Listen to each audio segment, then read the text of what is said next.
So since the Levitical priesthood can't make us perfect, this produces the need for another Kohen to arise, which can make us perfect and cleanse us from our sins forever. One which in turn requires something extraordinary to occur, as encapsulated in a verse that believers have misconstrued for millennia. Verse 12, for in the event of the kahuna, the priesthood, being changed, of necessity also comes a change of the Torah. Now the author is going to slowly unpack this huge concept over the next couple of chapters.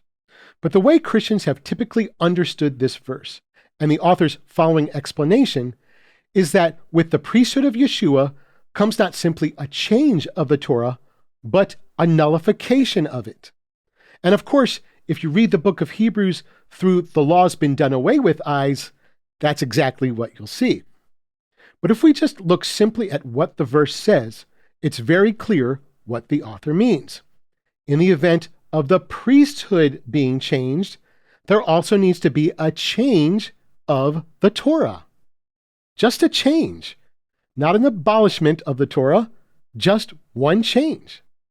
And that one change is made to the statute of the priesthood. In other words, the Torah prescribes a priesthood through Levi.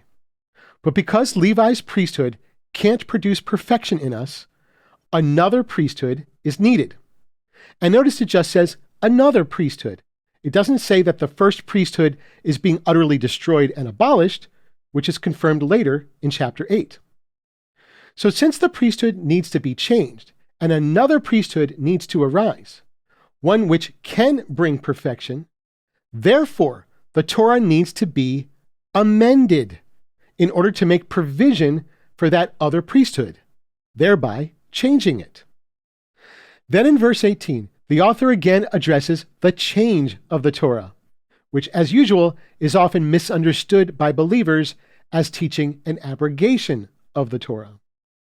He expounds on his earlier statements with more direct clarity, saying that because of the need to accommodate another priesthood that is not of Levi, a nullification of the former command indeed comes because of its weakness and uselessness. So again, what the author is calling for is not a nullification of the whole Torah, but of the former command. Which command is that? The command that requires a priest of God to be of Aaron and Levi, like it commands in Numbers 18. So the author is saying that a nullification indeed comes to those parts of the Torah, but only those parts.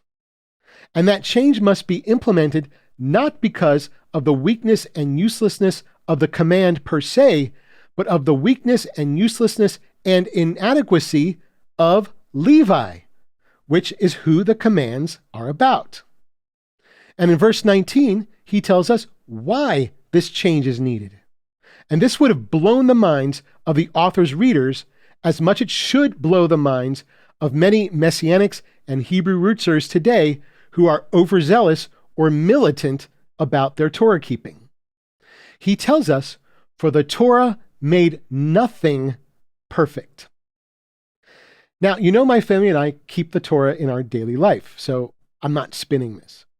But the Torah is not some magical source of righteousness that makes us perfect and pleasing in God's eyes. The author of Hebrews says it right here. The Torah made nothing perfect. And that nothing includes you. But as for the immediate context, what the author's saying is that the commands of Torah can't make sufficient what's inherently insufficient about the earthly priesthood.